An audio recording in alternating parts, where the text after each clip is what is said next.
Les gens ne changent pas vraiment. Cette phrase a suscité quelques préoccupations, alors je m'explique. Vous savez, le temps, les circonstances, les moyens, les expériences nous révèlent et nous dévoilent, mais ne nous changent pas. Quand vous êtes en couple, arrêtez de croire que les gens vont changer simplement parce que et pour ce que cela vous plaise. Ce que vous voyez aujourd'hui risque de s'amplifier plus tard. Et très souvent, c'est le côté hypocrite de l'humain qui prête à croire que l'on change. La vie révèle qui nous sommes en réalité. J'ai parlé au week-end comblé des caractères et des tempéraments. Et pour les tempéraments, il y en a 4, dont le colérique, le flegmatique, le sanguin et le mélancolique. Et pour chaque tempérament, on a les forces et les frictions. Quand on parle de frictions pour les tempéraments, c'est parler des faiblesses ou des défauts du tempérament. Alors, ce qui arrive dans le premier cas, quand on parle de changement, c'est qu'on a la capacité de travailler sur ses forces, de développer ses forces. Et ça, c'est ce qui révèle de la force intérieure dont nous sommes dotés naturellement en tant qu'être humain. Et quand on travaille, quand on arrive à s'élever, à élever nos forces, à travailler, développer nos forces, ce qui arrive, c'est que cela va couvrir les faiblesses.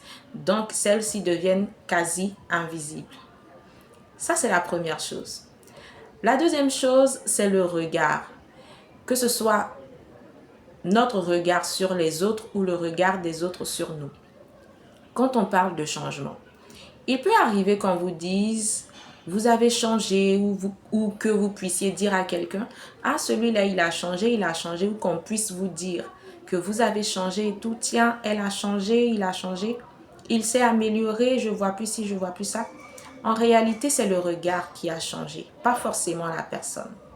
Parce qu'arrive à un moment, quand les gens se sont trop plaints ou sont parfois fatigués de ce que vous leur servez comme maladresse, les gens vont commencer à changer leur perception, leur regard vis-à-vis de vous. Et on peut arriver à la phase d'acceptation profonde. C'est-à-dire que les gens finissent par nous prendre tel qu'on est.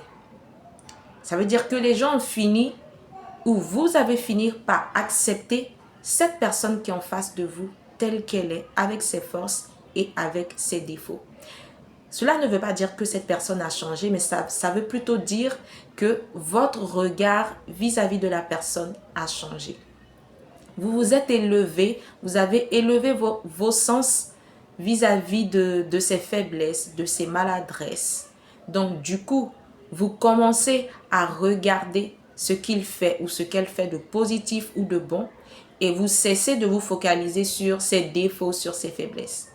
Donc, à ce moment-là, ce n'est pas cette personne qui a forcément changé, mais c'est vous qui vous êtes élevé par rapport à ses défauts, par rapport à ses faiblesses. Donc, bien sûr, les plaintes vont s'arrêter, les déceptions seront des moindres.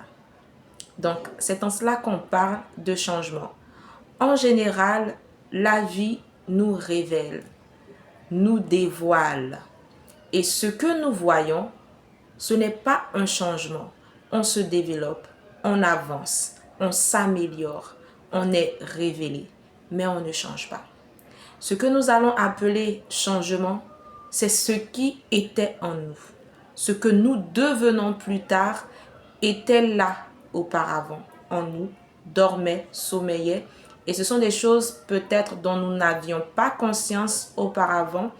Et le temps, les circonstances se chargent de nous faire connaître et de nous amener à nous révéler et à nous dévoiler. Sinon, en réalité, on ne change pas.